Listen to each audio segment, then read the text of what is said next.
اگر آپ مارس پر پیدا ہوتے اور پرورش پاتے تو آپ کا جسم بہت مختلف نظر آتا۔ مارس ممکنہ طور پر انسانیت کی مستقبل کی خلائی آبادی کے لیے سب سے بہترین امیدوار ہو سکتا ہے، لیکن جہاں تک گریوٹی، سانس لینے کے قابل ماحول اور مائع پانی کا تعلق ہے، یہ ایسی جگہ نہیں ہے جہاں آپ زندہ رہ سکیں، کم از کم اپنی موجودہ حالت میں نہیں۔ اگر آپ بغیر خلائی لباس کے سرخ سیارے پر چلنے کی کوشش کرتے تو آپ دم گھٹنے، سوجنے اور چند منٹوں میں ایکسٹریم ریڈیشن پوائزننگ کے سبب مر جاتے۔ مارس کے سخت ماحول میں زندہ رہنے کے لیے آپ کو لمبا اور دبلا ہونا پڑے گا۔ مارس کی گریوٹی زمین کی گریوٹی کے تقریباً 38% کے برابر ہے۔ اس کا مطلب ہے کہ چلنے پھرنے کے لیے آپ کو زیادہ مسل پاور کی ضرورت نہیں ہوگی۔ آپ کی ہڈی اور مسل کی ڈینسٹی کم ہو جائے گی، لیکن یہ ٹھیک ہے،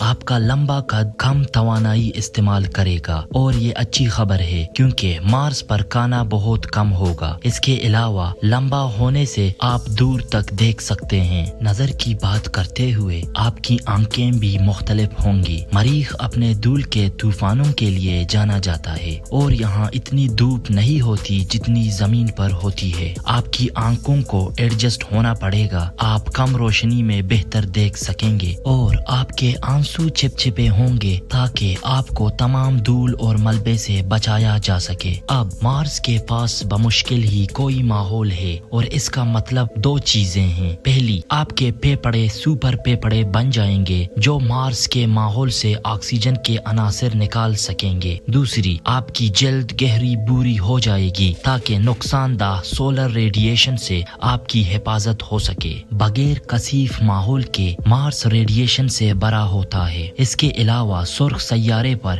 بہت زیادہ سردی ہوتی ہے، تقریباً 0 ایٹماسفیئر کی بدولت یہاں درجہ حرارت 20 سینٹی گریڈ سے لے کر -153 سینٹی گریڈ تک ہوتا ہے، لیکن آپ کی گہری جلد زیادہ گرمی جذب کرے گی تاکہ آپ کو سردی میں بچنے میں مدد مل سکے۔ اگر آپ مریخ سے زیادہ گرم سیارے پر پیدا ہوئے ہوتے تو پھر خوشامدید کہتے ہیں وینس پر۔ وینس کے پاس ایک گہرا ماحول ہے جو سورج کی گرمی کو قید کرتا ہے اور سیارے کو ایک بٹی میں بدل دیتا ہے۔ وینس پر اتنی گرمی ہے کہ اگر آپ بغیر خلائی لباس کے باہر چلتے ہیں تو پوری طور پر جل جاتے۔ آپ کو شدید ماحول کے دباؤ کے نیچے بھی کچلا جاتا جو زمین کے دباؤ سے 92 گنا زیادہ ہوتا ہے۔ اس جہنمی دنیا پر زندہ رہنے کے لیے آپ کا جسم چھوٹا اور مضبوط ہونا ضروری ہوگا اور آپ کی جلد موٹی چاندی جیسی ہوگی۔ آپ کی جلد کو شدید گرمی اور ریڈیشن کو ریفلیکٹ کرنا ہوگا۔ اس کو سلفرک ایسڈ کو بے اثر کرنے کی صلاحیت بھی ہونی چاہیے۔ ہاں، وینس کے پاس ایک گہرا کاربن ڈائی آکسائڈ ماحول ہے جس میں سلفرک ایسڈ کے بوندوں کے بادل ہوتے ہیں، تو آپ کو وینس کے تیزابی بارش کا مقابلہ کرنے کے لیے تیار رہنا ہوگا۔ آپ کا چھوٹا اور مضبوط جسم شدید ماحول کے دباؤ کو برداشت کرنے کے لیے ضروری سپورٹ فراہم کرے گا، لیکن آپ وینس کے زہریلے ماحول میں سانس نہیں لے سکیں گے۔ آپ کو آکسیجن ٹینکوں پر انحصار کرنا ہوگا۔ آپ وینس پر کبھی پریزنٹ زندگی نہیں گزار سکیں گے کیونکہ آپ کو اپنی توانائی اور جو بھی آکسیجن ملے گی اس کو بچانا ہوگا اور زیادہ تر وقت اپنے رہائشی علاقے میں محدود رہیں گے۔ وینس پر رہنا بہت مشکل ہوگا چاہے آپ کے پاس انتہائی مضبوط ڈھانچہ ہو۔ تو چلیے کسی اور سیارے کی کوشش کرتے ہیں جیسا کہ مرکیوری وینس سے بھی زیادہ قریب ہے سورج کے۔ وینس پر آپ کو جلنے والی گرمی کا سامنا کرنا ہوگا۔ مارس پر آپ کو سردی کے درجہ حرارت کے مطابق ڈلنا ہوگا۔ مرکیوری پر آپ کو دونوں کا سامنا کرنا ہوگا۔ مارس کی طرح مرکیوری کے پاس بھی بمشکل ہی کوئی ماحول ہے، لہٰذا اس چھوٹے سیارے پر درجہ حرارت دن کے وقت 427 ڈگری سینٹی گریڈ سے لے کر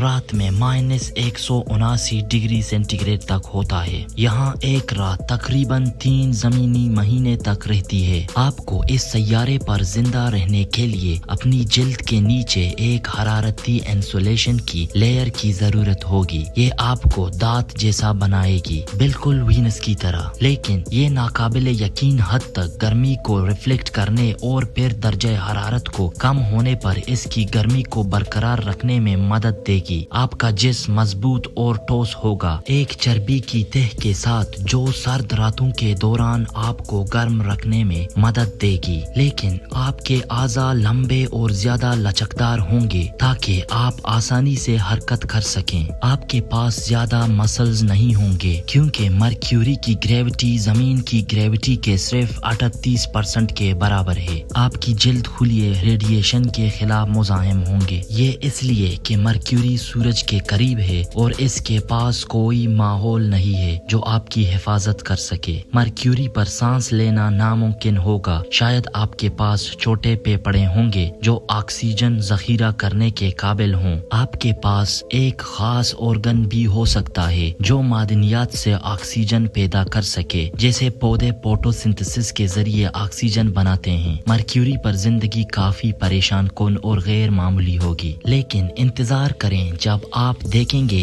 کہ جوپیٹر پر زندگی کیسی ہو سکتی ہے. جوپیٹر کے بارے میں ایک بات یہ ہے کہ یہ رہنے کے لیے نہیں بنا ہے. سب سے پہلے اس کے پاس کوئی سرفیس نہیں ہے جس پر آپ چل سکیں. آپ ہائیڈروجن اور ہیلیم کے بادلوں کے درمیان تیر رہے ہوں گے. آپ کی ہڈیوں کی ڈینسٹی کم ہو جائے گی، لیکن آپ کے مسلز مضبوط ہوں گے اور آپ کو شدید دباؤ برداشت کرنے کے لیے چھوٹا اور مضبوط ہونا پڑے گا. آپ کی گہری جلد جوپیٹر کے ریڈیشن کے خلاف کچھ سطح کی حفاظت فراہم کرے گی اور آپ کے جسم میں گیس ہوگی. جوپیٹر کے گھنے ماحول میں پرواز کرنے کے قابل ہونے کے لیے آپ کے جسم میں ہوا سے ہلکی گیسیں ہوں گی. آپ کا سب سے بڑا مسئلہ سانس لینا ہوگا. آپ شدید ریڈیشن کی سطح اور اعلیٰ ماحول کے دباؤ کے مطابق ڈل سکتے ہیں، لیکن جوپیٹر کے ماحول میں زیرو آکسیجن ہے، تو جب تک آپ ہائیڈروجن یا ہیلیم میں سانس لینے کے قابل نہ ہوں آپ اس سیارے پر زیادہ دیر تک زندہ نہیں رہ سکیں گے. اور یہی کہانی سیٹرن پر بھی ہے. وہاں آپ کے پاس خصوصی اعضاء ہو سکتے ہیں جو پانی کے بخارات یا امونیا سے سانس لینے کے قابل آکسیجن تیار کر سکیں. اگر بات کریں یورینس کی تو یورینس پر آپ ایک چھوٹے نیلے اجنبی کی طرح نظر آئیں گے. وہ نیلی رنگت آپ کو کوسمک ریڈیشن کے خلاف کچھ سطح کی حفاظت فراہم کرے گی. آپ کی جلد بہت موٹی ہوگی اور حرارت کو برقرار رکھنے کی صلاحیت ہوگی. یورینس بہت سرد ہے، یہ نظام شمسی کے سب سے سرد ترین سیاروں میں سے ہے. یورینس پر درجہ حرارت -224 سینٹی گریڈ تک پہنچتا ہے. یہاں سانس لینا ممکن نہیں ہوگا کیونکہ جوپیٹر کی طرح اس برفیلی دیو پر آکسیجن نہیں ہے اور نہ ہی کوئی ٹھوس سطح ہے. یورینس ایک بہت بڑے بدبودار بادل کی طرح ہے. اس کے بادلوں میں ہائیڈروجن سلفائڈ کی بدولت یہ سیارہ گندے انڈوں کی طرح بدبو دیتا ہے، تو شاید بہتر ہے کہ آپ اس تمام بدبو میں سانس نہ لیں. نیپچون پر پیدا ہونا بالکل یورینس پر پیدا ہونے جیسا ہوگا. نیپچون یورینس سے تھوڑا سا گرم ہے لیکن یہ کافی نہیں ہوگا. اس برفیلی دیو کو قابل رہائش بنانے کے لیے اس سیارے کے لیے ڈیزائن کیے گئے جسم کے ساتھ بھی آپ یہاں زندہ نہیں رہ سکیں گے.